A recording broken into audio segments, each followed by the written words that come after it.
오늘 본문은 여러분이 너무도 유명하게 알고 계시는 그 유명한 선지자인 엘리야라는 선지자가 역사의 무대 속에 등장하는 그런 장면입니다. 선지자가 역사 속에 등장한다 할 때는 하나님께서 선지자를 통해 하고 싶은 말씀이 있다, 그런 뜻입니다. 선지자가 갑자기 나오는 것이 아니라 하나님이 백성에게 말씀하고 싶을 때 하나님은 선지자를 세워서 말씀을 하십니다. 능력의 선지자, 이름만 들어도 기분이 좋은 선지자, 하나님은 엘리야 선지자를 통해서 과연 그 당시 이스라엘 백성들에게, 그리고 수천 년이 지난 지금 우리들에게 무엇을 말씀하기를 원하실까? 답은 그의 이름의 뜻에 있습니다. 엘리야, 이름 많이 들어보셨죠? 엘리야. 그 이름의 뜻은 여호와가 하나님이시다. 자, 엘리야 뜻이 뭐라고요? 시작. 아멘. 하나님께서 엘리야 선지를 통해 말씀하실 때, 봐라, 너희들이 지금 섬기는 그 바알 신이 너희들의 하나님이 아니다. 너희들이 지금 섬기는 그 아세라 신이 너희에게 풍요와 기쁨을 주는 신이 아니다. 너희들이 섬기는 그 가나안 신이 너희들의 복과 생명을 주는 신이 아니다. 나 여호와만이 참 신이며 참 왕이시며 참 하나님이시다. 이게 엘리야를 통해서 말씀하고 싶은 하나님의 가장 중심적인 메시지입니다. 이 말씀을 어디까지 말씀하시는가? 열왕기 상은 다 이제 엘리야와 아합 이야기고, 그리고 이 내용이 열왕기 하 2장까지 이어지면 무려 8장에 거쳐서 하나님께서 하나님 되심을 선포하시는 것입니다. 하나님이 자기가 하나님이시다, 이걸 선포하실 때 그 사역은 두 모습으로 보입니다. 하나는 심판 사역을 통해서 하나님은 여호와는 하나님이시다. 때로는 그 심판 속에 역사하시는 하나님의 구원과 돌보심을 통해서 여호와는 하나님이시다. 오늘 17장에는 이 두 사역이 여호와가 하나님이시다 라는 이 주제가 때론 심판, 때로는 이 구원과 돌봄의 사역을 통해서 우리에게 잘 비추어지는 그런 말씀을 읽는 것입니다. 오늘 17장은 이제 엘리야의 첫 출연인데, 엘리야가 갑자기 출연해서 그 당시 북이스라엘 왕인 아합에게 가뭄을 예언하는 것으로 그 본문을 시작하고 있습니다. 1절에 제가 한번 읽어드리겠습니다. 길르앗에 우거하는 자 중에 디셉 사람 엘리야가, 자, 여기가 어딘지는 아무도 모릅니다. 단지 이스라엘의 납달리 지파 가운데 한 지파의 그 땅이 아닐까, 그런 생각을 하는 거죠. 그의 신분, 그가 누군지 잘 모릅니다. 엘리야가 아합에게 말하는 것, 거기에 관심을 성경은 두는데 보십시오. 내가 섬기는 이스라엘의 하나님 여호와께서 살아 계심을 두고 맹세하노니 내 말이 없으면 수년 동안 비 한 방울, 이슬 한 방울도 맺히지 아니할 것이다. 이렇게 예언을 하고 기도하는 것입니다. 쉽게 설명하면 자신이 하나님께 기도하기 전까지는 이 땅에 비 한 방울도 내린다, 안 내린다? 안 내린다. 이게 기도예요, 기도. 좀 이상하죠? 능력의 선지자라면 죽은 자도 살리고 병든 자도 고치고 가난한 자도 부하게 하고 실패한 자도 성공시켜주는 그런 선지자가 아니겠는가? 비슷하게 비가 안 오면 비가 내리도록 하는 게 선지자일 것인데 오히려 비를 내리지 않도록 선지자가 한다. 참 이상한 것입니다. 감이 없다면 제가 한번 이렇게 한번 적용을 해볼게요. 여러분 이제 봄 정기 신방 때 제가 여러분의 가정을 찾아가서 기도하는 것입니다. 목사님의 기도를 간절히 기도하는데 제가 기도하길, 하나님 이 가정의 태의 문을 닫아 주옵소서. 벌써 표정이 안 좋잖아요. 봐요. 하나님 이 사업에, 이 직장에 어려움을 허락해 주시기를 간절히 원합니다. 그러면 가을 신방에 저를 모신다 안 모신다? 뭐 어려울 거 없어요. 가을 신방에 저를 모실 거예요 안 모실 거예요? 안 모시죠. 기도 딱 끝났는데 갑자기 오른손으로 제 귓방마귀를, 당신이 목사야? 그러죠. 능력의 목사라면, 능력의 선지자라면 안 오던 비도 내리게 해야 되는데 잘 오던 비도 끊는다, 그 말이죠. 제가 묻습니다. 엘리야가 이런 기도를 할 때 하나만 물어보죠. 이스라엘을 살리기 위해서 이런 기도를 하는 겁니까? 아니면 이스라엘을 죽이기 위해서 이런 기도를 하는 겁니까? 야, 아멘. 야, 신앙세계가 참 희한하구나. 이런 기도를 할 수 있는 목회자가 있다면, 이런 기도를 마음을 헤아릴 수 있는 성도가 있다면, 그렇죠. 우리에게 참 희한한 말씀을 오늘 우리 가운데 허락하신다, 그거죠. 그런데 이 심판 사역을 하시는데 하필은 왜 비일까요? 비. 그 당시 왕이었던 아합이 참 많은 나쁜 짓, 그러니까 이스라엘 가운데 가장 악한 왕을 들으라, 꼽으라 그러면, 자, 누굴 꼽습니까? 아합. 이건 알고 가셔야. 아합보다 더 나쁜 사람, 그의, 그렇죠. 어느 분이? 그의 와이프. 그렇죠. 와이프와 이렇게 짝짝꿍이 돼가지고 이스라엘을 완전히 종교를 뒤바꿔 놨습니다. 초대 왕인 여로보암은 그래도 우상을 만들었지만 이 우상이 우리를 출애굽시키고 가나안 땅에 장착시키고 우리에게 복을 주시는 누구라고? 여호와 하나님이시다 이랬다고. 그것도 나쁘죠. 근데 아합은 싸그리 치워버리고, 하나님은 개뿔, 여호와는 개뿔, 바알과 아사랴가 하나님 아버지시다. 온 백성이 아멘! 이런 일이 있는 거죠. 거기에 심판을 선언하신다면 엘리야가 아합 왕 찾아가지고, 야, 너의 가문을 하나님께서 말갛게 씻어 버릴 것이다. 이 땅 가문에 반영이 있을 것이고 모든 남자들은 씨를 말리게 둘 것이다. 이렇게 예언을 하면 좋은데 그렇게 예언하고 기도하지 않고 이 땅에 비가 없을 것이다. 왜 비를 예언했는가? 여러분, 우리 옛날 어르신들이 이런 말 종종 했어요. 겨울에 눈이 많이 내리면 그 해에는 가뭄이 들지 않고 뭐가 든다고요? 풍년이 든다. 고구 때라고 하는 절기가 되면, 고구에 비가 오면 그의 농사는 풍년이다. 그런 말이 있어요. 그러니까 비라고 하는 것은 결국 그 당시의 풍년, 그 당시의 기쁨, 풍요를 주는 바로미터와 같았던 거죠.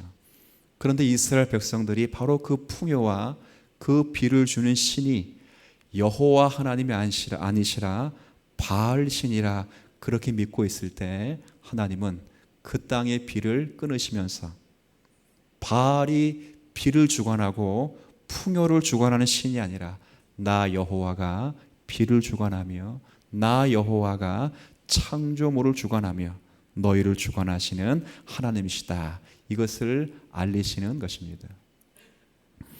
몇 년 동안 비가 안 왔을까요?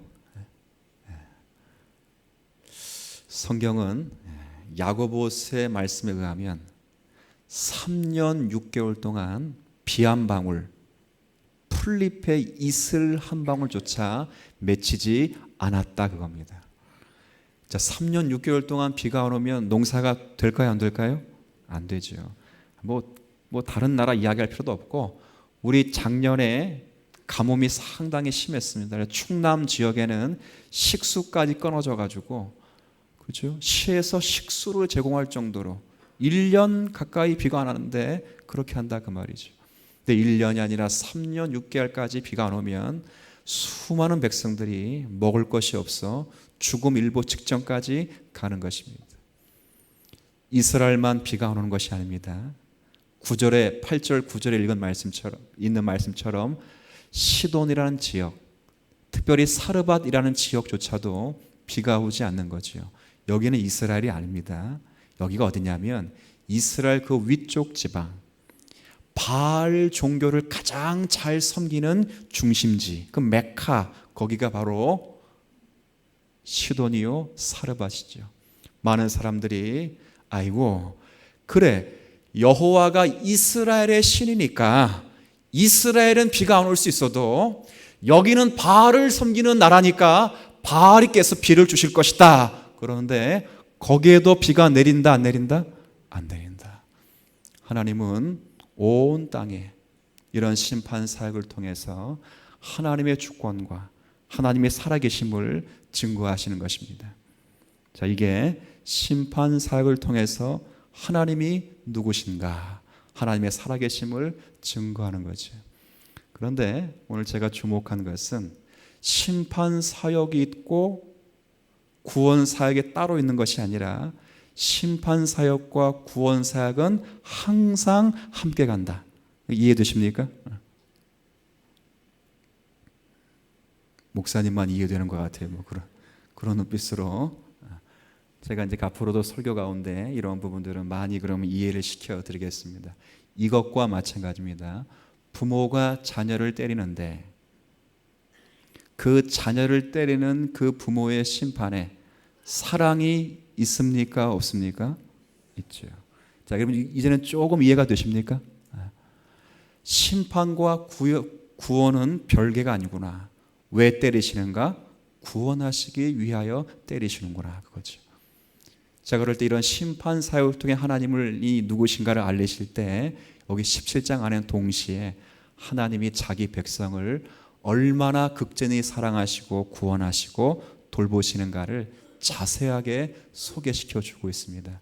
두 경우가 있는데 하나는 엘리야를 먹이시고 입히신다. 그리고 8절 이후부터는 엘리야만 먹이시고 입히시는 분이 아니시라 엘리야의 말에 순종하는 하나님의 말씀에 순종하는 모든 이방 백성을 포함한 그 대표인 사르밧 과부까지 먹이시고 입히신다 그거죠. 자, 엘리야를 어떻게 먹이십니까? 예언을 했어요. 기도했어요. 내가 다시 기도하기 전까지는 이 땅에 비가 내리지 아니할 것이다. 자, 그러면 당장 누가 달려옵니까? 아합 왕이 죽이려고 그러죠? 그렇게 않겠어요?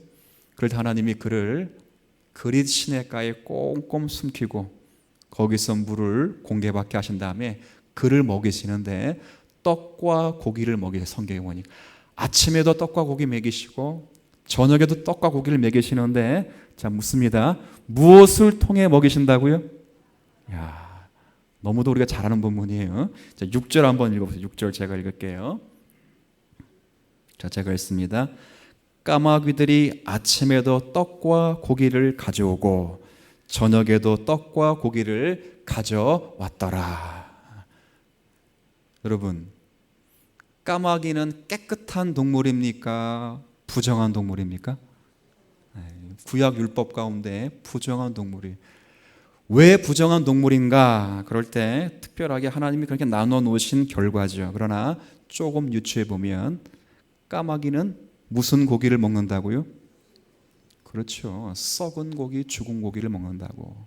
그것도 아주 개걸스럽게 먹죠. 근데 그 까마귀가 물고 온 떡과 고기가 썩은 고기며 썩은 빵일까요? 아니죠. 그럼 어떻게 엘리야가 그거 먹겠습니까? 그렇죠. 무슨 말이죠?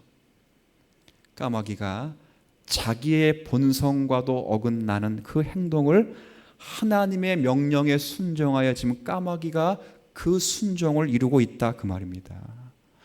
하나님께서 온 우주 만물을 창조하시고 창조하신 우주 만물 가운데 미련하고 부정한 것처럼 보일지라도 그것을 통하여 하나님의 자기 백성을 구원하시고 자기 백성을 돌보시는 그 일에는 중단된 적이 없다. 이것을 까마귀를 통해 말씀하시죠. 그는 본성상 그 까마귀는 죽은 고기를 먹는 것입니다. 본성상 그 까마귀는 남에게 무엇을 줄 것이 아니죠. 그러나 하나님께서 그를 그러니까 꼭 사람 같네. 그것을 조종하시고 인도하셔서 엘리야에게 신선한 빵과 신선한 고기를 공급하도록 하나님이 역사하신다 그 말이죠. 사르밧이란 곳으로 지냈습니다. 거기도 물이 떨어지니까 시냇가도 물이 말라요. 얼마나 가물었으면 시간이 흘렀다 그 말입니다. 사르밧 지역으로 가는데 사르밧을 지나가다가 한 여인이 나뭇가지를 줍는 것을 확인했죠. 엘리야가 깜짝 놀라는 것입니다. 이야, 이런 가뭄의 시대에 나뭇가지를 줍는 사람이 있다. 나뭇가지를 왜 줄까요? 그렇죠. 밥해 먹으려고. 지금은 가스보일러, 전기보일러 있지만, 전기보일러가 맞나? 가스보일러? 잘 모르겠어요. 가스보일러. 지금은 그렇지만 옛날에는 밥을 해 먹으려면 뭘 주워왔어요? 나무. 그러니까 나무를 줍는 걸 딱 보고, 이 집 오늘 저녁에 뭐 해 먹는다? 밥 해 먹는다. 그 생각이 문득 드니까 엘리야 그 과부에게 내게 물과 떡을 주십시오. 이렇게 부탁을 한 겁니다. 과부가 희한한 말을 하죠. 아유, 이 사람아, 당신에게 줄 게 없습니다. 지금 우리 집에는 밀가루 한 움큼과 그 밀가루를 붙일 기름 한 줌밖에 없습니다. 사실 이거 먹고 내일부터는 쫄딱 굶고 내 아들과 함께 죽을 수밖에 없는 형편입니다. 자, 그러면 엘리야가 어떻게 됩니까? 아유, 맛있게 드세요. 드시고 저는 다음으로 가는 게 정상이죠. 근데 엘리야가 어떻게 했냐 보십시오. 13절에. 자, 13절 제가 읽을게요. 엘리야가 그에게 이르되 두려워하지 말고 가서 내 말대로 하려니와. 자, 보세요. 먼저 그것으로 나를 위하여 작은 떡 한 개를 만들어 내게로 가져오고 그 후에 너와 내 아들을 위하여 만들라. 자, 이 말 잘한 겁니까? 못한 겁니까? 네? 아니, 이 말을 오해하면 뭐예요? 너는 죽든 말든 지금 누가 중요하다는 거야 지금? 그죠?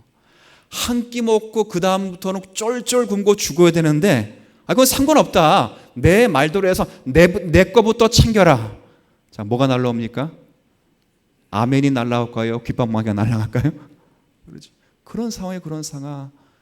근데 엘리야가 말씀하는 것입니다. 아니다, 오해하지 말아라. 지금 나 먹으려고 한 것이 아니라 하나님께 자기 백성을 보호하시는데 자신의 말씀, 하나님 말씀에 순종하는 자들을 보호하시기 위하여 자기 백성을 부르시는 것이다. 14절. 자, 뭐라 말합니까? 14절 제가 읽습니다. 이스라엘 하나님 여호와께서 여호와의 말씀이 나 여호와가 비를 지면에 내리는 날까지 그다음 그 통의 가루가 어떠하지 않는다고요? 그 병의 기름이 어떠하지 않는다고요? 그가 가서 그 여인이 가서 엘리야의 말대로 하였더니 그와 엘리야와 그의 식구가 여러 날 먹었으나 함께 읽습니다. 여호와께서 엘리야를 통하여 하신 말씀같이 통의 가루가 떨어지지 아니하고 병의 기름이 없어지지 아니하였더라. 아멘. 신기하죠? 자, 이제 오늘 본문을 이야기했어요. 자, 그러면 제가 일단 이걸 읽고 좀 이렇게 제가 실실 웃는 거 보니까 목사님 그냥 넘어가진 않겠구나, 이제 그런 생각하고 저를 보시죠. 저는 성경 읽으면서 이런 본문을 수없이 들었다 이렇게 생각합니다. 여러분, 오늘 까마귀 사건, 과부 사건 많이 들었습니까? 못 들어 처음 듣는 겁니까? 너무 많이 들었죠. 그래서 많이 들을 때 일단 이런 오해는 하지 말아야 되겠다 싶습니다. 뭐냐? 하나님께서 엘리야를 까마귀를 통해서 채워주신 것처럼 하나님이 아멘 하시면 안 돼요. 아멘 할까봐 지금 중간에 끊었어요. 제가 지금 하나님께서 사르밧의 집에 가루와 밀가루와 기름이 떨어지지 않는 것처럼 성도의 가정의 모든 필요를 채워주실 것입니다. 아니, 자, 잠깐 더운데 이거 히터 좀 꺼봐. 잠깐 제가 당황했어요 지금. 그죠? 그럼 모두가 다 뭐라고 대답할 거예요? 아멘 그런다고. 아멘. 목사님 좀 이상한 목사네요. 잘 생각해 보십시오. 하나님께서 까마귀를 통해서 엘리야의 모든 필요를 채워주지 않았습니다. 까마귀가 물어와 봤자 얼마를 물어왔겠어요? 그 아침에 먹을 그 분량, 그렇죠? 저녁에 먹을 그 분량, 그 다음 날도 아침에 먹을 그 분량, 저녁에 먹을 그 분량, 한 달치를 물어온 것도 아니고 1년치를 물어온 것도 아니고 기업 사장을 만나게 한 것도 아니고 선교 단체를 만나게 한 것도 아니고 매일의 양식과 매일의 음료를 먹게 하셨다 그 말이죠.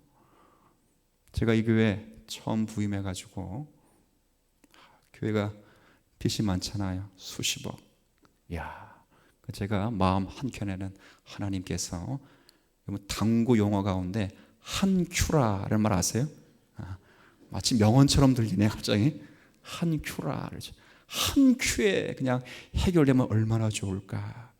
근데 하나님은 그렇게 역사하지 않으십니다. 매일 한 달을 은혜로 버티도록, 매일 1년을 은혜로 버티고 또 버티도록. 아멘. 목사님, 하나님 우리 째째하신 분이니까. 째째하신 분이라서 그런 것이 아니라 그 말이죠. 아니라 그래서 그렇게 하지 않는 것이 아니라 하나님이 매일같이 우리에게 찾아오셔서 주기도문과 같이 일용할 양식, 매일의 양식을 통해 우리 깊이 교제하시기를 원하시고 그 교제의 기쁨을 따라 하나님이 누구신지를 밝히 깨닫기를 소원하셔서 매일같이 엘리야를 찾아가시는 거죠. 사르밧 과부입니다. 사르밧 과부의 가루통, 그 기름병이 차고 넘치게 아니라고요. 여러분이 아까 읽었어요. 떨어지지 않았어요. 오늘 먹으면 그 다음날 아침에도 그만큼 한 줌 한 분, 오늘 먹고 그 다음 아침에도 한 줌의 밀가루와 한 줌의 기름, 그 다음날도 한 줌의 밀가루와 한 줌의 기름. 목사님 믿음 없습니다. 이렇게 저를 보실 수도 있는데 그렇지 않다는 것입니다. 마치 설화 속에 등장하는 화수분처럼 재물을 집어넣으면 계속 나오는 그런 보물단지처럼 뭘 집어넣으면 새끼를 치는 그런 것이 아니죠. 새끼를 치고 새끼를 치고 새끼를 쳐가지고 갑자기 부자 돼서 집 사고 땅 사고 그런 것이 아니라 매일의 양식으로 하나님이 찾아오셔서 내가 너를 세우고 나는 너와 교제하기를 원하시고 매일 통하여 하나님이 기쁘신 역할을 감당하기를 원하신다. 그 이야기를 하는 것입니다. 저는 성경을 읽으면서 이런 생각을 해요. 하나님께서 심판 사역과 구원 사역을 통해서 하나님이 누구신가를 알리시는데 특별히 구원과 돌보심의 사역 앞에 하나님이 지극히 작은 것으로 우리를 먹이시고 인도하신다. 그것을 인지하고 하나님 앞에 작은 것까지라도 충성하며 감당할 수 있는 성도가 되면 하나님 앞에 복된 성도로서 살아가는 것이다. 그거죠. 이런 은혜가 있게 되길 진심으로 바랍니다. 이 말씀을 읽으면서 전 개인적으로 누가복음 12장과 마태복음 6장의 말씀이 떠올랐어요. 거기를 볼 때 제가 그냥 구두로 설명합니다. 시간 관계상. 예수님께서 당신의 제자들을 모아놓고 이런 얘기를 합니다. 제자들아, 참 힘들지. 그런데 목숨을 위하여 무엇을 먹을까, 무엇을 마실까, 무엇을 입을까 걱정하지 말라. 제자들이 깜짝 놀랐을 것입니다. 당장 다음 달 애 학원 보내야 되는데, 생활비가 부족한데, 적금을 들어야 되는데 주님이 걱정하지 말라.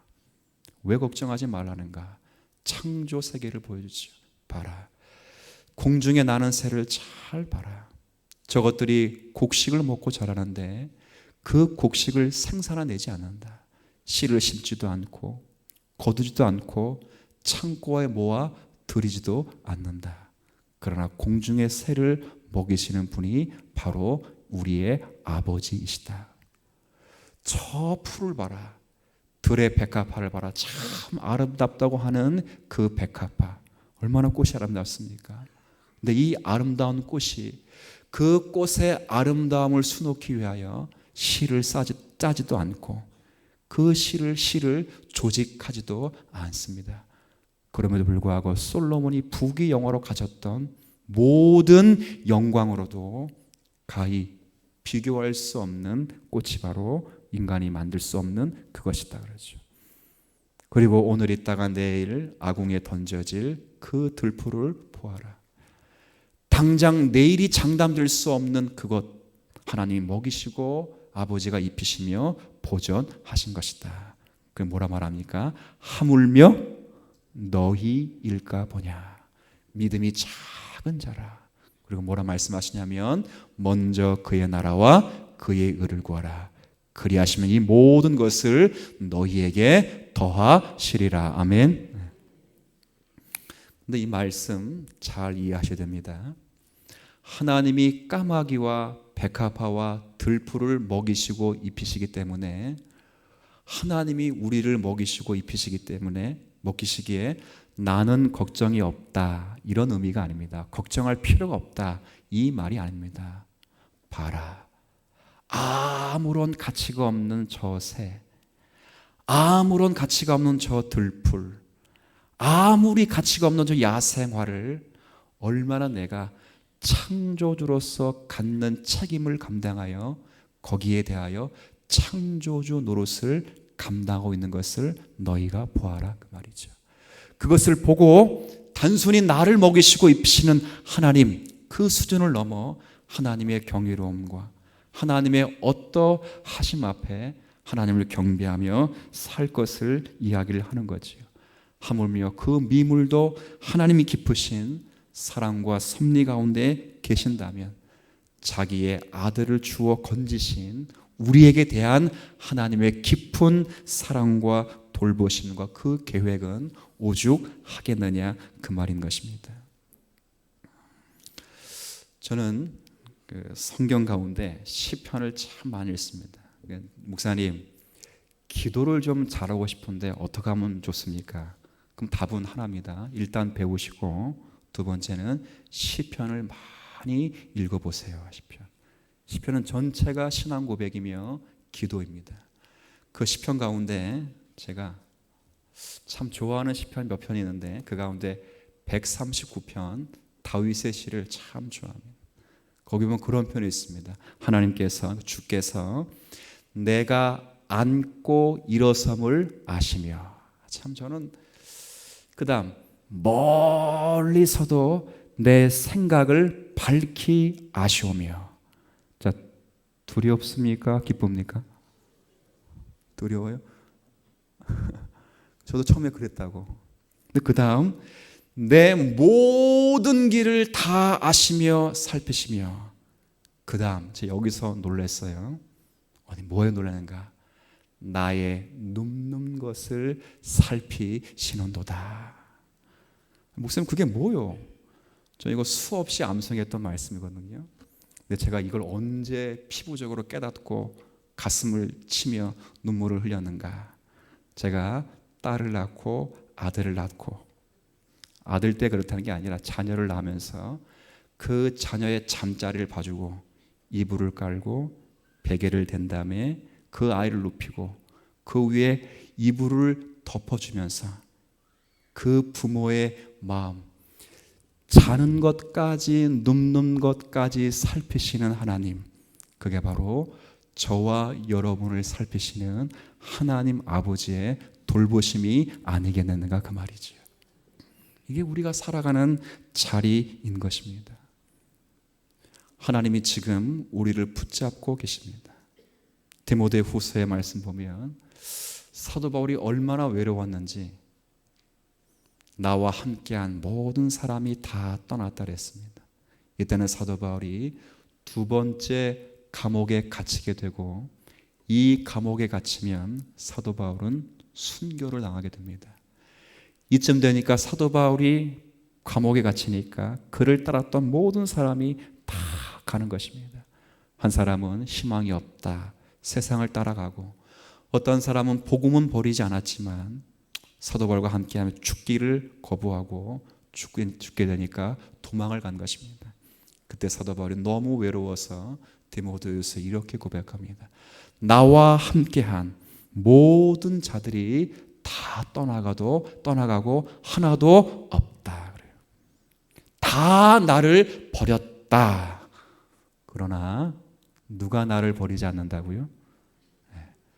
그들이 다 나를 버리고 떠났으나 주께서 나와 함께 계심은 거죠. 왜 함께 계실까요? 나로 말미암아 선포된 말씀이 온전하게 성취되게 하려 하심이라 그거죠.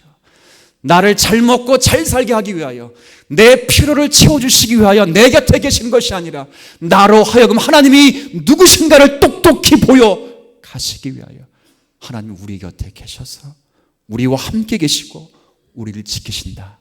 사도가 그렇게 고백을 하는 것입니다. 우리가 게으르고 우리가 못나고 우리가 아무런 생각이 없을 때일지라도 하나님은 하나님의 일을 하시는 분이시고 하나님 되신 그 자리를 지키시는 분이시며 아버지 되신 책임을 완수하시고 소홀히 하지 아니하시는 분이신 것입니다. 내가 처한 환경 하에 내가 노력하여 하나님이 움직이시는 것이 아니라 하나님께서 시작하신 그 일의 영광과 그 결과를 만들어내시기까지 하나님은 하나님 되신 자리를 지키실 것이고 그 일은 중단되거나 축소되거나 변경되지 아니할 것입니다. 성경의 빌립보서에 1장 16절에 이 말씀이 있죠. 너희 안에 착한 일을 시작하신 그분께서 그리스도의 날까지 이루실 것을 확신하노라 그거죠.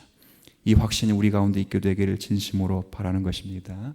하나님이 하신 그 일이라면 반드시 그 일을 완성하실 것이다 그 말이에요.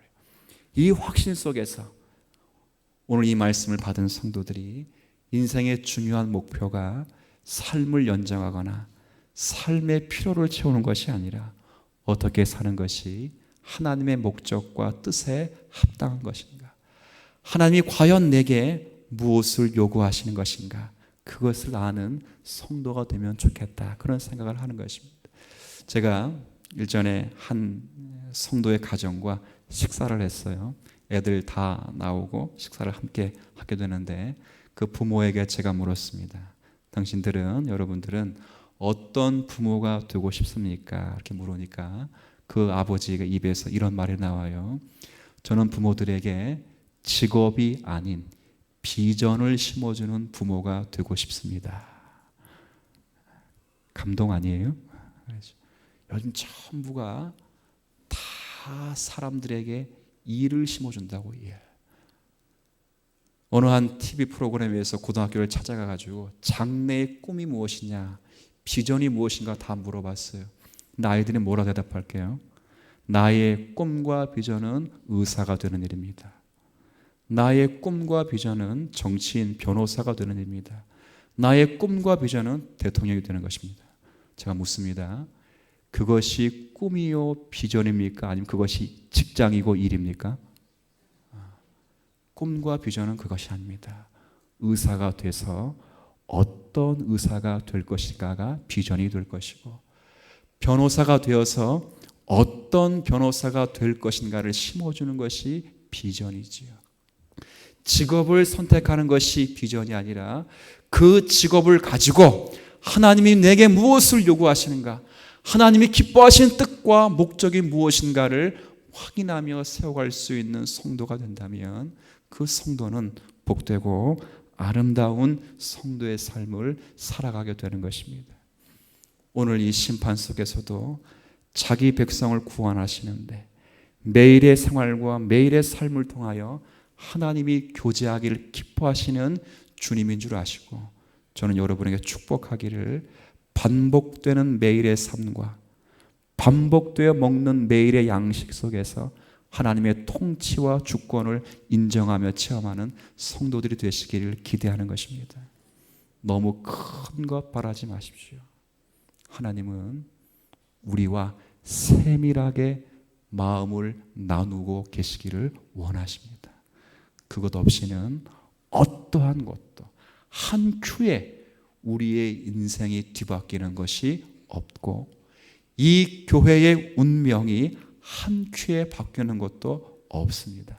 저와 여러분의 심령이 하나님의 주권 섭리 역사 속에서 하나님을 믿고 다가가는 그 자리에 하나님의 기적이 일어날 것입니다.